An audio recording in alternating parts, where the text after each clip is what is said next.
आज के इस वीडियो में हम आपको बताएंगे परफेक्ट इन्फिनिटिव। परफेक्ट इन्फिनिटिव का मतलब है कि कोई काम घटना के घटित होने से पहले पूर्ण हो चुका है। तो इसमें हम क्या करते हैं, टू हैव के बाद में थर्ड फॉर्म का यूज़ करते हैं। पहले टू हैव लिखेंगे जो इन्फिनिटिव कहलाएगा और उसके बाद में हम वर्ब थर्ड का यूज़ करेंगे। तो देखिए इसके लिए जो थोड़ा सा मैं आपको इसमें स्ट्रक्चर बता देता हूँ। सब्जेक्ट लगाएंगे, सब्जेक्ट के बाद में इज़, एम, आर, ये तो प्रेजेंट फॉर्म हो गए। वॉज वर ये पास्ट फॉर्म हो गया भूतकाल में लिखना हो तो।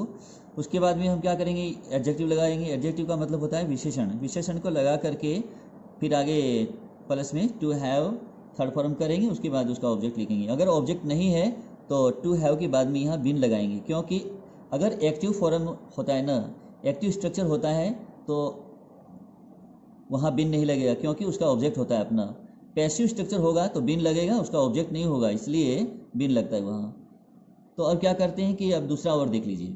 सब्जेक्ट के बाद में अगर इस तरह से वाक्य अगर मान लीजिए उपलब्ध नहीं बनता है आपसे तो ऐसे भी आप बना सकते हो। तो सबसे पहले सब्जेक्ट लगाएंगे, सब्जेक्ट के बाद में वर्ब लगाएंगे, जो भी टेंस है, प्रेजेंट है, पास्ट है, फ्यूचर है, जो भी है तो उस तरीके का यहाँ वर्ब लगाएंगे, टेंस के अकॉर्डिंग चलना होगा।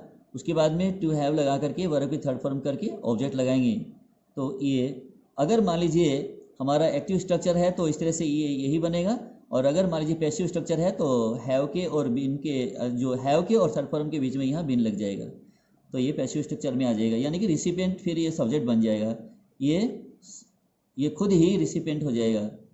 ये ध्यान रखना है। तो डूअर और नॉन डूअर सब्जेक्ट का विशेष रूप से ध्यान रखना पड़ता है। देखिए कुछ इसके सेंटेंस मैं आपको बता रहा हूँ। जैसे आई एम वेरी प्लीज्ड, मैं बहुत खुश हूँ। आई एम वेरी प्लीज्ड, मैं बहुत खुश हूँ, तो कोई तो वजह है ना। अब मैं ये कह रहा हूँ कि आई एम वेरी प्लीज्ड, मैं बहुत खुश हूँ, तो इससे पहले कुछ हुआ है तभी तो मैं खुश हूँ ना। तो इससे पहले क्या काम हुआ है, कौन सा काम पूरा हो चुका है, परफेक्ट हो चुका है, कंप्लीट हो चुका है, तो उसके लिए हमें लिखना है ये infinitive. To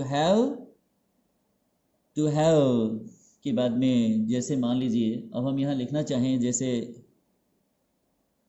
to have helped him। अब ये पहले सेंटेंस हो गया। आई एम वेरी प्लीज्ड, मुझे बहुत खुशी है, मैं बहुत खुश हूँ। किस बात के लिए हुई, टू हैव हेल्प्ड हिम, उसकी सहायता मैंने किया है। ये क्या है, ये परफेक्ट टेंस है, ये प्रेजेंट का परफेक्ट टेंस है। यहाँ से हैव सब्जेक्ट यहाँ से ये मिल जाएगा और फिर हैव लगा करके थर्ड फॉर्म करके उसके बाद हिम लगाइए। आई हैव हेल्प्ड हिम, मैं उसकी सहायता कर चुका हूँ, कहना ये चाहते हैं। तो ये वाली इसके आगे हम क्या करेंगे, टू लगाएंगे, सब्जेक्ट इधर रहेगा यहाँ, इसके बीच ये वाक्य हमें लिखना पड़ेगा। तो ये प्लीज्ड क्या है, एडजेक्टिव है ये।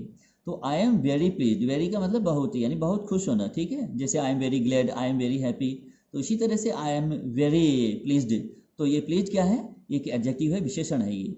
तो I am very pleased to have helped him, उसे सहायता करके मैं बहुत खुश हूँ, यानी उसकी सहायता मैंने की है और अब मुझे बहुत ही खुशी है।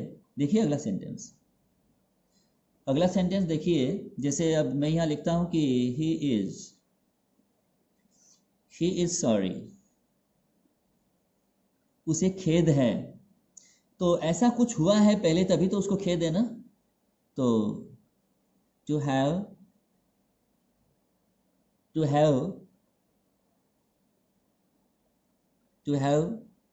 missed the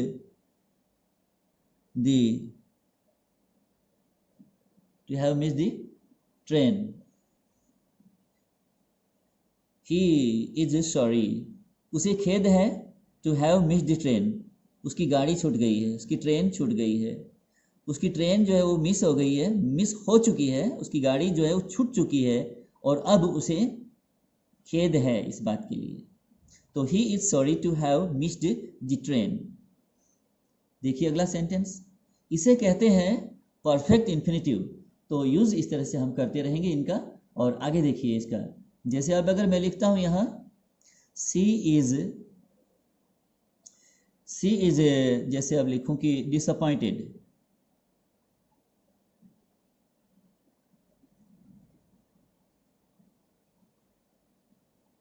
C is disappointed, वह निराश है। तो ऐसा तो कुछ हुआ है उसके साथ में कुछ ऐसा हुआ है पहले कि अब उसे निराश होना पड़ा है। शी इज डिसअपॉइंटेड, वह निराश है। टू हैव, ऐसा क्या हो गया कि वो निराश है, तो वो बताते हैं क्या हुआ है उसके साथ में। टू हैव फाउंड, दोबारा देख लीजिए, टू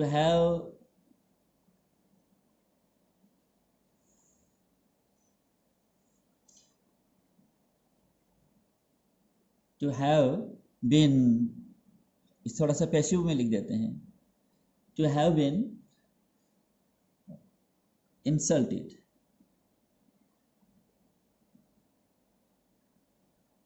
शी इज डिसअपॉइंटेड, वह निराश हो गई है, वह निराश हो चुकी है, वह निराश हो गई है, या वह निराश है। टू हैव बीन इंसल्टेड, कि उसकी बेइज्जत की गई है, उसकी बेइज्जती की गई है।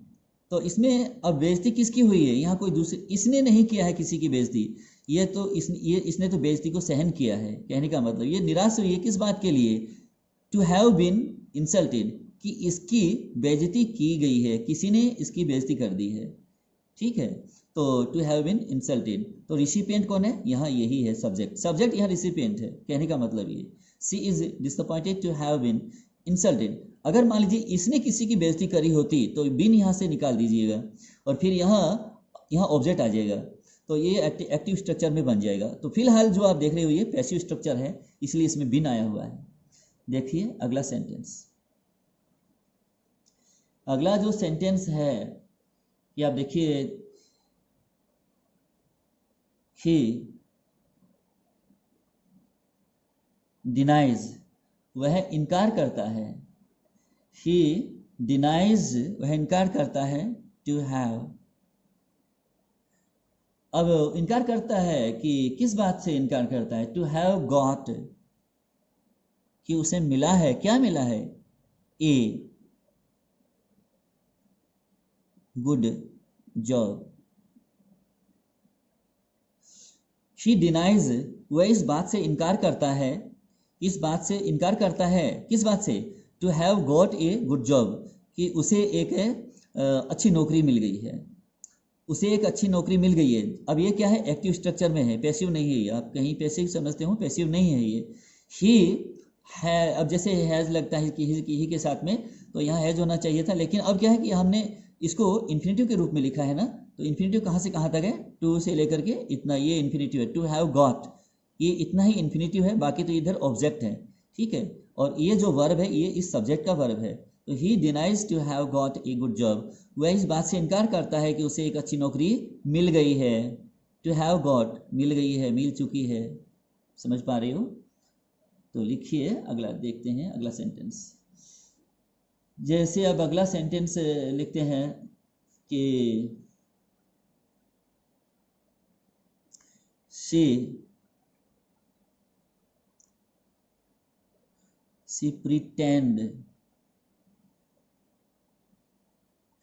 pretends, वह दिखावा करती है, बहाना करती है, किस बात के लिए भाई, ऐसा क्या हुआ है, क्या दिखावा करती है। टू हैव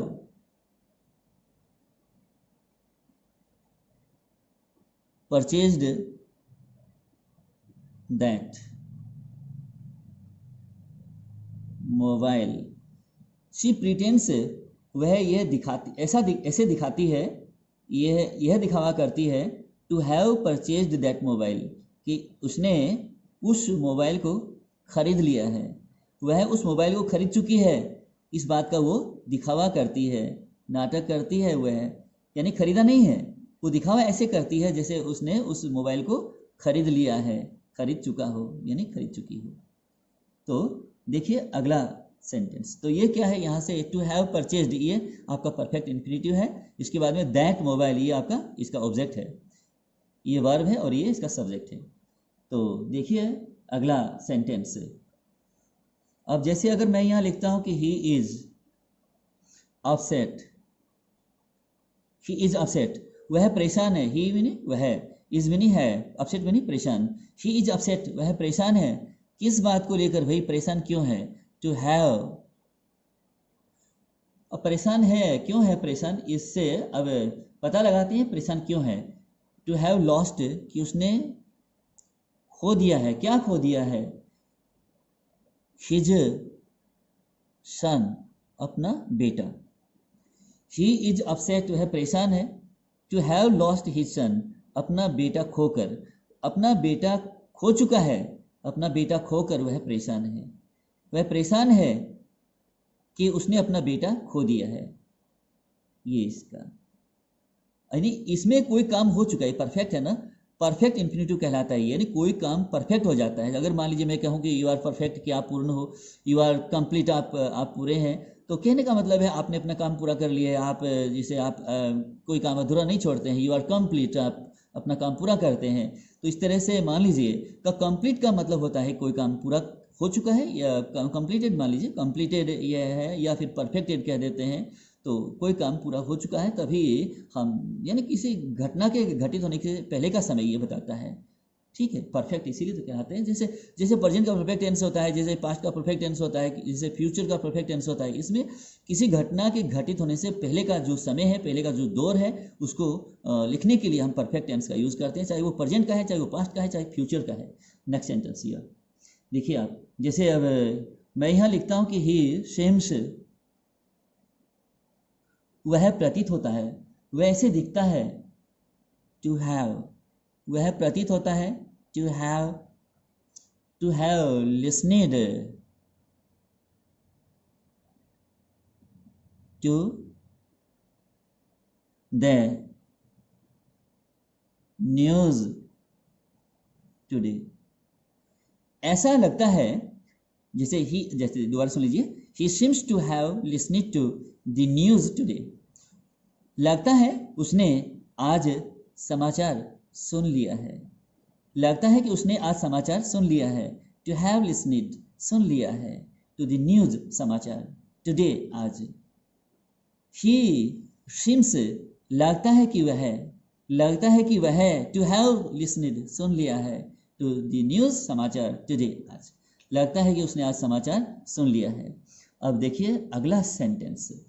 अगला सेंटेंस जैसे मान लीजिए अब मैं यहाँ लिखूं कि ही इज, अब जैसे मैं यहाँ लिख रहा हूँ ही इज, जैसे कई बार हम देखते हैं यहाँ, जैसे अब लिख रहा हूँ मैं ही इज सैड, जैसे कि he is sad to have, ऐसा कई बार समाचार पत्रों में देखने को मिलता है, left this city. He is sad कहा जाता है, he is sad to have left this city, कहा जाता है कि उसने इस शहर को छोड़ दिया है, छोड़ चुका है। हैव लेफ्ट, छोड़ चुका है, छोड़ दिया है। कहा जाता है कि उसने इस शहर को छोड़ दिया है। अब ये परफेक्ट हो गया ना, कोई काम हो चुका है इसमें। तो देखते हैं अगला सेंटेंस। अब अगर मान लीजिए मैं यहाँ लिखूं कि he is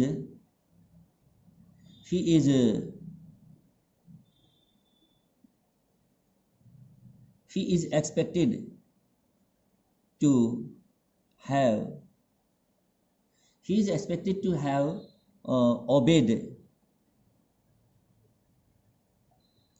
obeyed the rule। अपेक्षा की जाती है, उससे यह अपेक्षा की जाती है कि उसने नियमों का पालन किया है। उससे यह अपेक्षा की जाती है कि उसने नियमों का पालन किया है, यानी कोई काम कर चुका है, आशा उससे ये रखी जाती है कि उसने नियमों का पालन किया है। देखिए अगला सेंटेंस। अब यहाँ से ये इतना क्या है, ये आपका परफेक्ट इन्फिनिटिव का है, बाकी सेंटेंस है। तो कैसे वाक्य बनते हैं इंग्लिश में, देखिए आप। जैसे अब मैं यहाँ लिखता हूँ कि आई एक्सपेक्ट, अब देखिए कुछ अलग तरीके से बनेगा। आई एक्सपेक्ट, मैं उम्मीद करता हूँ, टू हैव, मैं उम्मीद करता हूँ, टू हैव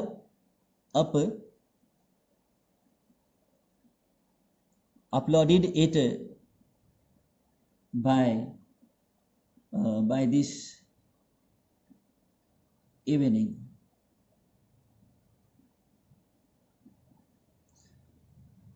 आई एक्सपेक्ट, मैं उम्मीद करता हूँ, to have uploaded it by this evening, कि आज शाम तक इसे अपलोडेड कर दूंगा। मैं उम्मीद करता हूँ कि इसे आज शाम तक अपलोडेड कर दूंगा। ये हुआ। तो अगला देखिए, अगला सेंटेंस बहुत ही आसान वाक्यों में मैं आपको समझा रहा हूँ।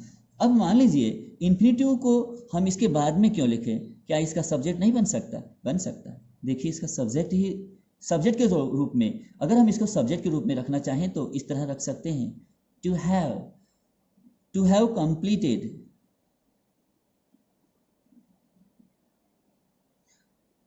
to have completed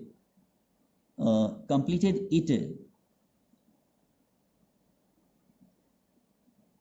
prior to Sunday. Prior to Sunday is a big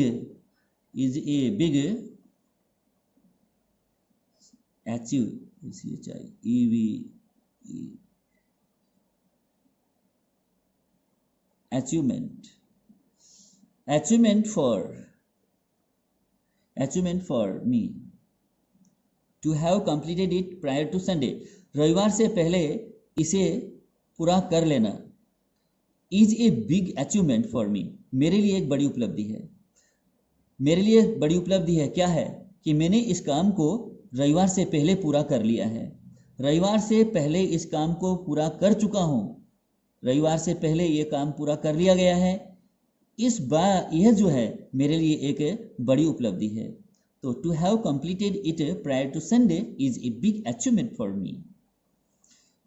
तो ये क्या है कि सब्जेक्ट के रूप में। अब यहाँ से लेकर के टू हैव इतना तो ये आपका जो है परफेक्ट इन्फिनिटिव है ही है, और प्रायर टू संडे ये समय है, और ये जो ये पूरा का पूरा यहाँ से लेकर के पूरा का पूरा मान लीजिए अगर हम कहें तो इतना ये सब्जेक्ट है, इतना बड़ा ये सब्जेक्ट है, और ये आपका वर्ब है, और इधर ये जो है ये प्रीडिकेट है। मान लीजिए ये प्रीडिकेट है। प्रीडिकेट में कुछ भी हो, यानी वाक्य का जो शेष भाग है वो सब्जेक्ट को छोड़ करके सब प्रीडिकेट कहलाता है, जितना वो सब। तो इस जो प्रीडिकेट का जो मूल होता है वो वर्ब होता है। अब देखिए एक और मैं आपको समझा देता हूँ। टू हैव रीच्ड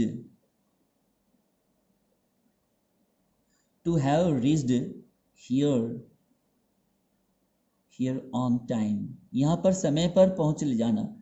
यहाँ पर समय पर पहुँच चुका हूँ या पहुँच गया है कोई भी, मान लीजिए अगर मैं ही पहुँचा हूँ तो to have reached here on time is the happiest.